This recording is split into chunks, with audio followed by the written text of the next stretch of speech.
넓은 주방에 구들장을 놔가지고 아궁이를 설치해서 난방하는 방법이 있고, 또 온수 순환 강제 온수 순환 난로를 설치해가지고 기름으로서 난방할 수 있고, 또 방바닥 주방 바닥은 좀 차지만은 난로를 설치해가지고 공기를 데우면서 주방에 난방을 할 수 있는 그런 세 가지 방법이 크게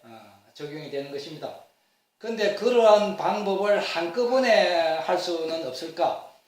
그렇게 된다면 하목의 양도 작게 들 것이고 상당히 운치가 있고 편리할 것이다 해가지고 제가 한때는 고안해가지고 저희 주방에다가 설치해 보니까 상당히 유익한 점이 많았습니다. 그래서 이 이름을 삼륜구들 벽난로 이런 이름을 붙이고, 그 내용에 가서는 이 난로 같은 열복사, 또 이 구들방과 같은 열전도, 또 그 공기 난방의 그 대류, 이런 그 종합적인 난방을 담당할 수 있는 그런 두 그림입니다. 그래서 난로를 그 노출 벽난로가 아니고 상판에서 한 10cm 정도까지만 실내로 노출되게 하고 전부 다 방보다 낮아야 되기 때문에 함실같이 방보다 낮게 이렇게 매설을 하는 것입니다.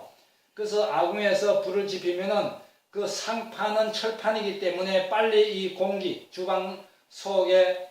공기를 데울 수 있는 그런 난로 형식을 취한 것이고,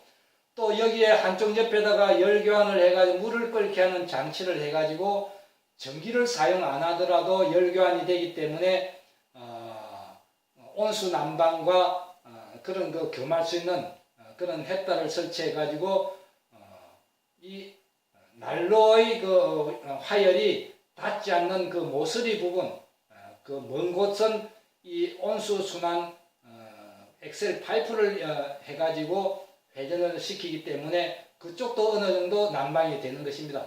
그리고 가장 중요한 것은 이 난로에서 직화식으로 불이 많이 오면은 이 연기가 화열과 연기가 이 주방에는 구들장을 놓은 일반 구들방 같은 그런 형식으로 속에 들어가 가지고 이 난방을 하는 것입니다. 그래서 연기는 일반 굴뚝과 같은 그 방 모서리에다가 하나 설치해서 많은 연기는 그걸 빼고, 또 주방과 난로 이 사이를 높이를 많이 둘 수 없기 때문에, 많이 두면은 불편하기 때문에 그렇게 짧게 둠으로써 편리는 하지만은 연기가 밖으로 내게 되는 그런 것은 다시